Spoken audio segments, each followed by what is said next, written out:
The 77th playing of the AT&T Pebble Beach Pro-Am kicked off today, and it was just a perfect day on the Californian coast. 70 degrees and sunny with barely a breath of wind on the opening day of what is the oldest Pro-Am on the PGA Tour. The world number one is in the field. Dustin Johnson has won this event twice, and he's in contention again thanks to his 7th straight round under par in this tournament.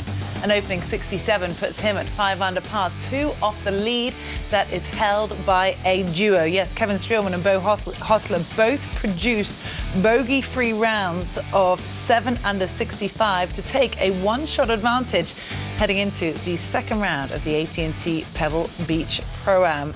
An incredible amount of players bunched just below them. Cara Banks, delighted to welcome you into Golf Central alongside Jim Gallagher Jr. and Trevor Immelman, both gentlemen with plenty of experience around all three of these courses. But Jim, 18 holes barely separates what is a very crowded leaderboard. It is. You see some names at the leaderboard. You usually expect on a three-course rotation, but a lot of great scoring. Spyglass Hill gave up a lot of good scores. Always felt like that was a pretty tough golf course.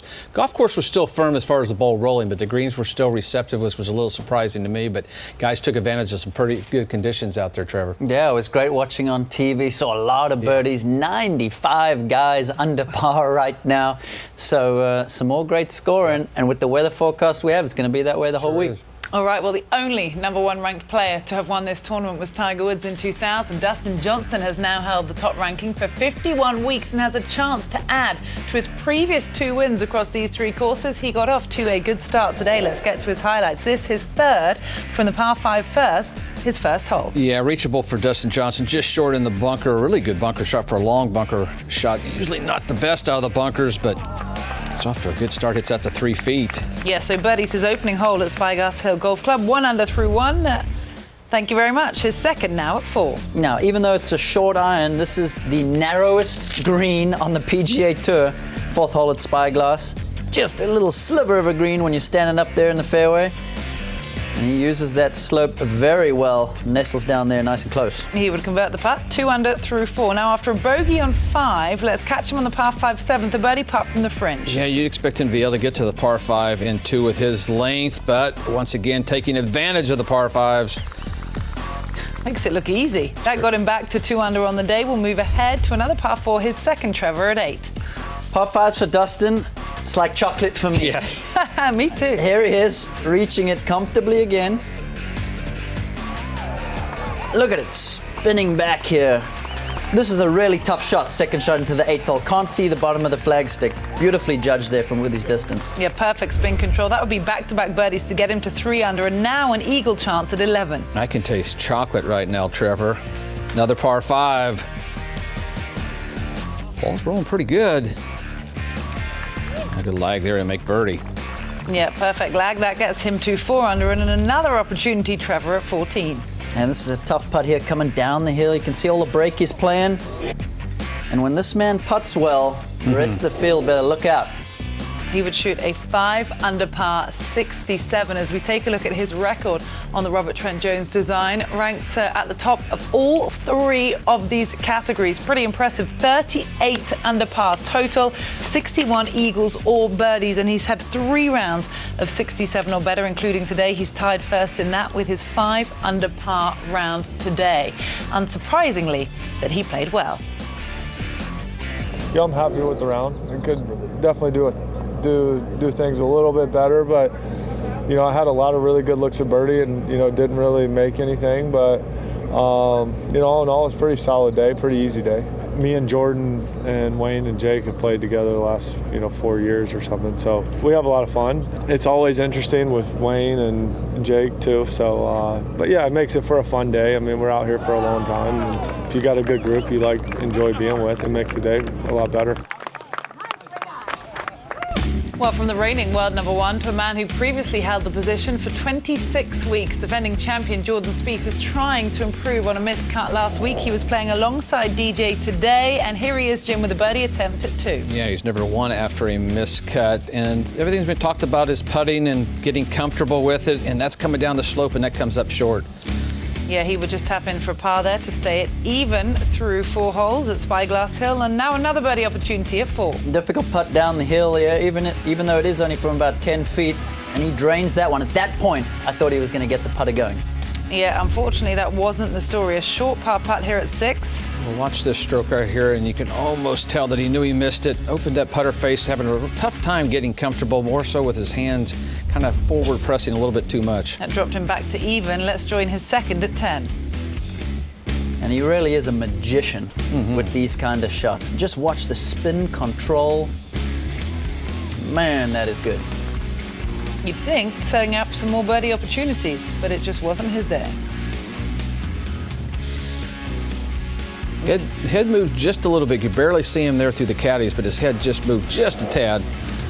Well, let's check in with today's save presented by Geico, and this was his second shot at the par 3 12th. Beautifully played, wide stance, quite a long swing, even though he's only trying to carry that ball a few yards. Fantastic shot. Yeah, that was safe par, and he would shoot an even par 72 on the day. No doubt his struggles are mainly coming on the green. Just take a look at his putts per round the last 3 seasons on the PGA Tour. Well, he won twice in 2016, averaging just 27.8 putts per round. That number rose to 28.5 last season when he notched another 3 wins, including a major at the Open Championship. This season, though, currently averaging 31 putts per round with 32 at Spyglass today, his 9th straight round with 30 or more putts.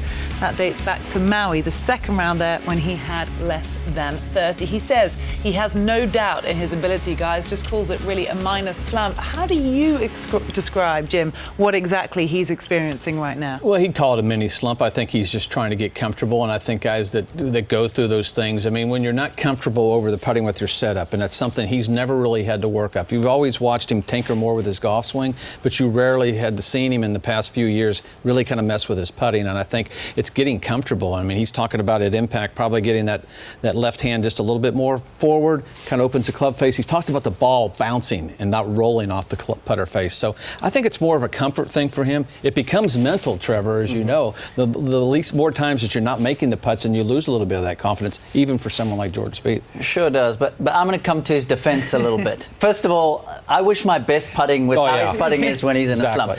Secondly, green reading really can be difficult at Spyglass. A lot of big trees that surround this golf course, so a lot of times really hard to read the greens with all the long shadows. And secondly, very undulating and fast greens. So if you're just a little bit off with your speed, you can struggle. So I'm going to just give him a little bit of a pass today and see how he goes here over the next few days. And with the mental side, he said last year he came in with a little different approach where he, you know, as long as he concentrated on his line and the speed, whatever happens, happens, because you know the ball's probably going to bump in a little bit in the afternoon on poetic greens. I think that approach worked well for him last year, and that's part of it too, is how you approach those things. You're going to miss putts, as you said. There's a lot of breaking putts that really don't look like it, and it's probably a little bit of that combination of the reads and just being comfortable. I think that's the biggest thing for me.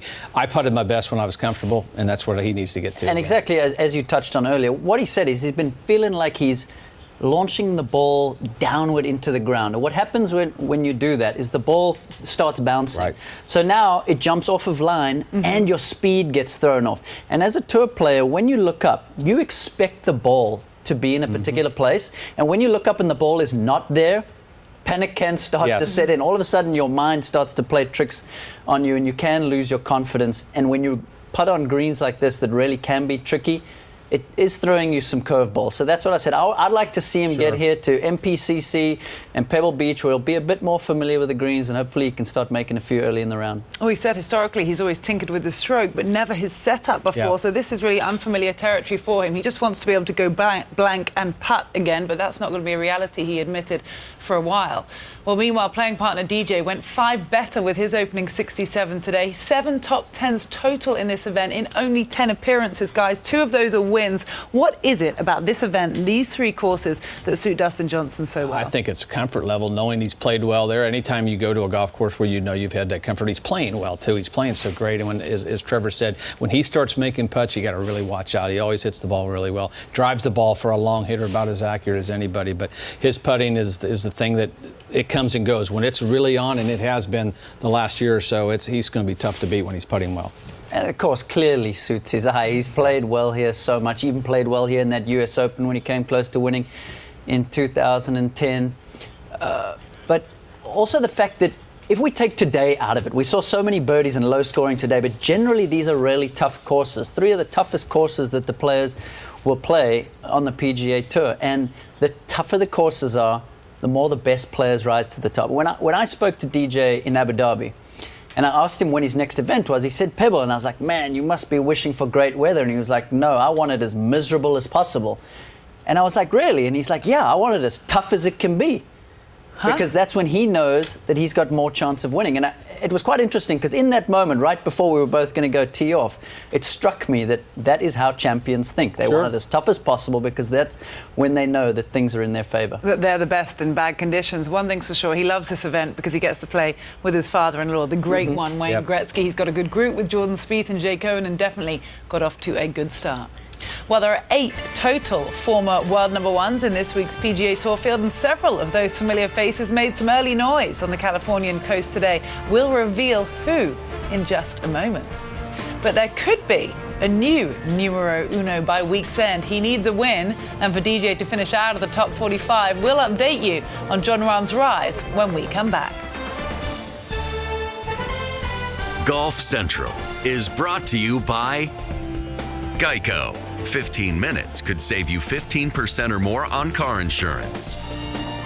GolfAdvisor.com. Ratings and reviews by golfers for golfers.